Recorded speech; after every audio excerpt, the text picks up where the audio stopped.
ഈ പ്ലേറ്റിലെ ഫ്രൂട്ട്സ് വേണോ അതോ ഈ പ്ലേറ്റിലെ ഫ്രൂട്ട്സ് വേണോ എന്ന് ചോദിച്ചു കഴിഞ്ഞാൽ നിങ്ങൾ ഏതായിരിക്കും ചൂസ് ചെയ്യുക? ഓബ്വിയസ്ലി രണ്ടാമത്തെ പ്ലേറ്റ് ആയിരിക്കും അല്ലേ. ഇവിടെ എന്ത് വ്യത്യാസമാണുള്ളത്? രണ്ടിലും പഴവും മുന്തിരിയാണുള്ളത്. ആകെ ഞാൻ ചേഞ്ച് ചെയ്തത് അതിൻ്റെ പ്രസൻറ്റേഷൻ മാത്രമാണ്. അതായത് എങ്ങനെ നിങ്ങളത് കാണുന്നു എന്നുള്ളതിൽ. രണ്ടിലും വാല്യൂ ഉള്ളത് ഒരേതാണ്. ഇതേപോലെയാണ് ജീവിതത്തിൽ സംഭവിക്കുന്നത്. നമുക്ക് സ്കില്ലുണ്ടാവും, ബോഡി ഉണ്ടാവും, ഫേസ് ഉണ്ടാവും, എല്ലാം ഉണ്ടാവും. പക്ഷെ നമ്മളത് പ്രോപ്പറായിട്ട് പ്രസന്റ് ചെയ്തിട്ടില്ലെങ്കിൽ അത് വേറെ ആൾക്കാർ കാണില്ല. അവരെങ്ങനെയാണോ നമ്മൾ കാണുന്നത് അതിനനുസരിച്ചായിരിക്കും അവർ നമ്മളെ ട്രീറ്റ് ചെയ്യുന്നത്. ഇതിന് പറയുന്നവരാണ് പെർസെപ്ഷൻ ഈക്വൽ ടു റിയാലിറ്റി എന്നുള്ളത്. ആൾക്കാർ എപ്പോഴും പുറത്ത് കാണുന്നതിനാണ് കൂടുതൽ വിശ്വസിക്കുക. ചിലപ്പോൾ ഉള്ളിൽ നിങ്ങൾക്ക് ഒരുപാട് സ്കില്ലുണ്ടായിട്ടൊന്നും ചിലപ്പോൾ കാര്യം ഉണ്ടാവില്ല. നിങ്ങൾക്കത് പ്രോപ്പറായിട്ട് എക്സ്പ്രസ് ചെയ്യാൻ പറ്റിയില്ലെങ്കിൽ നമ്മൾ അവിടെ തോറ്റുപോകും.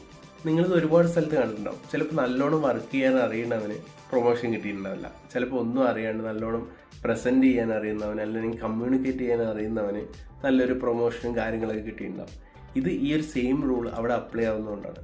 അവന് ചിലപ്പോൾ അത്ര സ്കില്ലേ ഉണ്ടാവുള്ളൂ, പക്ഷെ ആ ഉള്ള സ്കില്ല് അവൻ അത്രയും പ്രസൻറ്റ് ചെയ്യുന്നുണ്ട്, ആൾക്കാരിനെ വിശ്വസിപ്പിക്കുന്നുണ്ട്. അതായത് എനിക്ക് അത്രയും സ്കില്ലുണ്ടെന്നുള്ളത്. ഞാൻ ഫേക്ക് ചെയ്യാനല്ല പറയുന്നത്, ഇല്ലാത്ത കാര്യം ഫേക്ക് ചെയ്തുണ്ട് എന്നുള്ള രീതിയിലല്ല.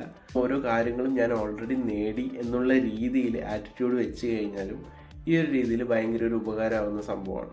ഇതിന് നമ്മൾ fake it till you make it അല്ലെങ്കിൽ പെർസെപ്ഷൻ ഈക്വൽ ടു റിയാലിറ്റി എങ്ങനെ നമുക്ക് എന്ത് വേണമെങ്കിലും വിളിക്കാം. ഓക്കെ.